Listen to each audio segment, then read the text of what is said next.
Hello friends, आप देख रहे हैं 24 अप्रैल का डीडी न्यूज। हाईकोर्ट जज से बहस करने वाले वीडियो को लेकर केजरीवाल को नोटिस, कोर्ट ने इंटरनेट से वीडियो हटाने को कहा।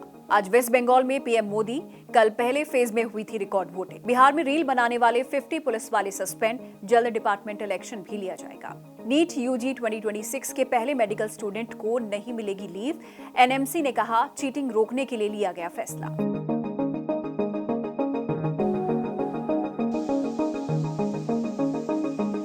दिल्ली में आईआरएस ऑफिसर की बेटी के रेप और मर्डर केस में आरोपी 23 साल के राहुल मीणा को पुलिस इंटेरोगेट कर रही है। According to Indian Express, Rahul Meena जब घर में घुसा तो विक्टिम ऊपर के कमरे में पढ़ाई कर रही थी। आरोपी फोर्सफुली कमरे में घुसा और विक्टिम से पैसा मांगने लगा। विक्टिम ने पैसा देने से इनकार किया और अपने पापा को फोन करने लगी। इसके बाद राहुल मीणा ने टेबल लैंप और वाटर बॉटल से उस पर अटैक कर दिया, उसका रेप किया और उसका मर्डर कर दिया। इसके बाद विक्टिम को वो घसीटकर नीचे वाले फ्लोर पर लेकर आया, जहां पर लॉकर पर बायोमेट्रिक लॉक लगा हुआ था। उसने विक्टिम के फिंगर वहां पर लगाई, लेकिन खून लगा होने की वजह से लॉक नहीं खुला। फिर आरोपी ने स्क्रू ड्राइवर की मदद से लॉक को खोला और वहां से 2.5 लाख रुपीस की चोरी कर ली। इसके बाद आरोपी विक्टिम के भाई के कमरे में गया, कपड़े चेंज किए और वहां से फरार हो गया। दिल्ली हाईकोर्ट ने एक पब्लिक इंटरेस्ट लिटिगेशन पर हियरिंग करते हुए फॉर्मर सीएम अरविंद केजरीवाल को नोटिस भेजा है। पीआईएल बिना परमिशन कोर्ट की प्रोसीडिंग रिकॉर्ड करने और उसे सोशल मीडिया पर सर्कुलेट करने को लेकर है। कोर्ट ने सभी वीडियोस को डिलीट करने और लिंक हटाने के लिए भी कहा है। According to PTI, PIL advocate Vaibhav Singh ने लगाई है। दिल्ली हाईकोर्ट ने केजरीवाल, मनीष सिसोदिया, जर्नलिस्ट रवीश कुमार और अन्य के अगेंस्ट नोटिस रिलीज किया है। इस केस में कोर्ट ने मिनिस्ट्री ऑफ इंफॉर्मेशन को भी पक्षकार बनाया है। सबरीमाला और रिलीजियस डिस्क्रिमिनेशन से रिलेटेड केस में सुप्रीम कोर्ट में हियरिंग चल रही है। इसमें अब महिलाओं के मस्जिदों में जाने को लेकर बहस हो रही है। इस पर all India Muslim personal law board यानी कि AIMPLB की ओर से कहा गया है कि मुस्लिम महिलाएं मस्जिद में प्रेयर के लिए आ सकती हैं, लेकिन वो मेन डोर से एंट्री या फिर मस्जिद के अंदर पुरुषों और महिलाओं के बीच लगे बैरियर को हटाने की डिमांड नहीं कर सकती। AIMPLB को रिप्रेजेंट कर रहे सीनियर एडवोकेट MR शमशाद ने कहा, मुस्लिम में महिलाओं के मस्जिद आने को लेकर कोई लड़ाई नहीं है, लेकिन इसके लिए एक डिसिप्लिन है जिसे फॉलो किया जाना चाहिए। पंजाब के होशियारपुर की दो बेटियां जर्मनी के पार्लियामेंट तक पहुंच गई हैं। ये कहानी 2012 से शुरू होती है। होशियारपुर की मनदीप कौर 2012 में 8 और 5 साल की बेटियों को लेकर हस्बैंड के साथ पोर्टुगल गई थी, लेकिन कुछ ही समय बाद हस्बैंड उनसे अलग हो गए। इसके बाद मनदीप जर्मनी आ गई। यहाँ पर दोनों बेटियों ने पढ़ाई कर डच सीखी और इसके बाद बड़ी बेटी 23 साल की हरप्रीत कौर ने 2022 में पहली बार जर्मनी में ऑसलैंडर यानी कि बाहरी लोगों की यूनियन का इलेक्शन जीता और वॉलंटियर बनी। हरप्रीत ने अब 2026 में सिटी काउंसिल का इलेक्शन भी जीत लिया है। तो वहीं छोटी बेटी 20 इयर्स की कोमलप्रीत कौर ने भी 2026 में ऑसलैंडर इलेक्शन जीता और अब दोनों बहनें जर्मनी की पार्लियामेंट में इंडियन इमिग्रेंट्स के साथ बाहरी लोगों के इश्यूज रेज करती हैं। बिहार गवर्नमेंट यूनिफॉर्म में रील बनाकर सोशल मीडिया पर पोस्ट करने वाले 50 पुलिस वालों को सस्पेंड कर रही है। इन पुलिस वालों पर डिपार्टमेंटल एक्शन भी लिया जाएगा। पुलिस हेडक्वार्टर का सोशल मीडिया डिपार्टमेंट इन पर नजर रख रहा था। इनमें 32 फीमेल और 18 मेल पुलिसमैन इंक्लूडेड हैं। इनकी लिस्ट रिलेटेड पुलिस स्टेशंस के SSP, SP को भेज दी गई है। हेडक्वार्टर ने कई बार यूनिफॉर्म में रील ना बनाने को लेकर ऑर्डर निकाला था, लेकिन इसके बाद भी कई पुलिस वाले सोशल मीडिया पर रील्स डाल रहे थे। बॉम्बे हाईकोर्ट ने महाराष्ट्र गवर्नमेंट को ऑर्डर दिया है कि वो एक एडवोकेट और एक फॉर्मर सोल्जर को 50,000 रुपीस कॉम्पनसेशन दे। दोनों को अमरावती के एक पुलिस स्टेशन से तहसीलदार ऑफिस तक स्टेट ट्रांसपोर्ट की बस में हैंडकफ करके ले जाया गया, जहां पर उन्हें बेल मिली थी। कोर्ट ने माना कि पुलिस का ऐसा करना इन दोनों के लिए वायलेशन ऑफ डिग्निटी और डिसरिस्पेक्टफुल था। पीएम नरेंद्र मोदी पर कांग्रेस प्रेसिडेंट मल्लिकार्जुन खड़गे के एक कंट्रोवर्शियल स्टेटमेंट पर इलेक्शन कमीशन के नोटिस का कांग्रेस ने जवाब दे दिया है। कांग्रेस ने अपने जवाब में कहा है कि खड़गे को जवाब देने के लिए बहुत कम समय दिया गया है। ये समय इनफ नहीं है, स्पेशली जब कांग्रेस प्रेसिडेंट का इलेक्शन कैंपेन्स में बिजी है। अलॉन्ग विद दैट, कांग्रेस ने खड़गे को जवाब देने के लिए 1 वीक का टाइम भी मांगा है। अमेरिकन प्रेसिडेंट डोनाल्ड ट्रंप ने ऑर्थोडॉक्स राइटर और रेडियो होस्ट माइकल सैवेज का बर्थ राइट सिटीजनशिप से रिलेटेड एक कंट्रोवर्शियल टेक्स्ट शेयर किया है। माइकल सैवेज का जो स्टेटमेंट ट्रंप ने शेयर किया है, उसमें लिखा है, यहाँ एक बच्चा तुरंत सिटीजन बन जाता है और फिर वो पूरे परिवार को चाइना या इंडिया या फिर दुनिया की किसी और नरक से ले आते हैं। ये देखने के लिए आपको ज्यादा दूर जाने की जरूरत नहीं है। यहाँ अब इंग्लिश नहीं बोली जाती। इसके बाद से ही इंडिया में ट्रंप को क्रिटिसाइज किया जा रहा है। इसके बाद मिनिस्ट्री ऑफ एक्सटर्नल अफेयर्स की ओर से भी स्टेटमेंट आया।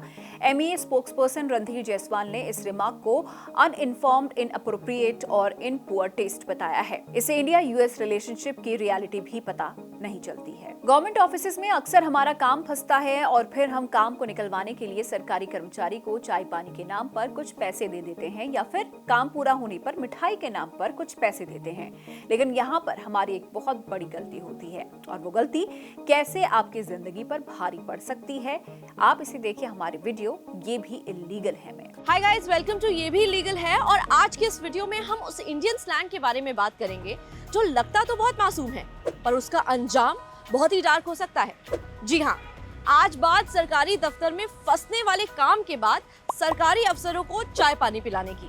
जब भी कोई काम सरकारी दफ्तर में अटकता है तो अक्सर एक आवाज आती है, साहब को थोड़ा सा चाय पानी पिला दो, सब काम हो जाएगा, कोई बड़ी बात नहीं है, जाओ।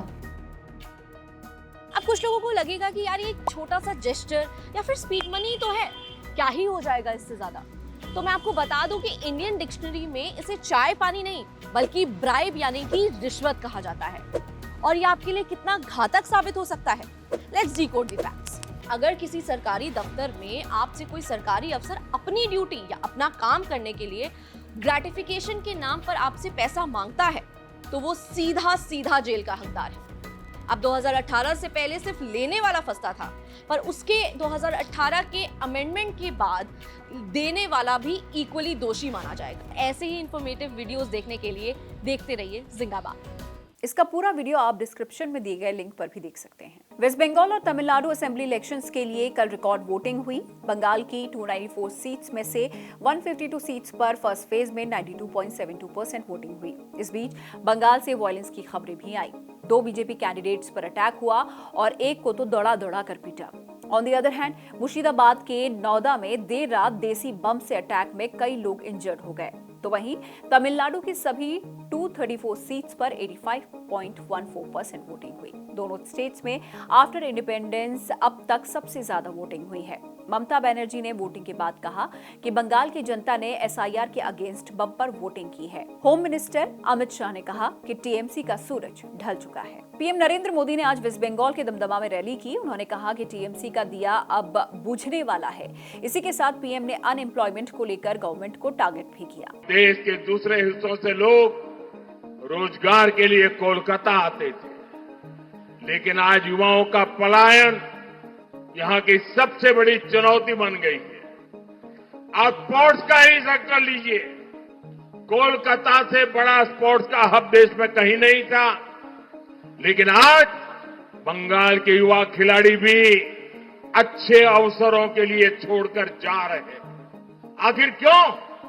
इसका जवाब आपको कुछ समय पहले भी मिला है, जब कोलकाता के ग्राउंड में शर्मनाक तस्वीरें आई। ये टीएमसी के नेता, विधायक, मंत्री सिर्फ यही खेला खेल रहे हैं। पीएम ने विमेंस रिजर्वेशन पर कहा कि बीजेपी बेटियों के सपने कुचलने नहीं देगी। महिलाओं की सिक्योरिटी हमारी प्रायोरिटी है। पीएम ने टीएमसी से आजादी की भी इस रैली के दौरान बात की। हम मिलकर बंगाल को अनेक कष्टों से आजादी दिलाएंगे। आजादी टीएमसी के भय से,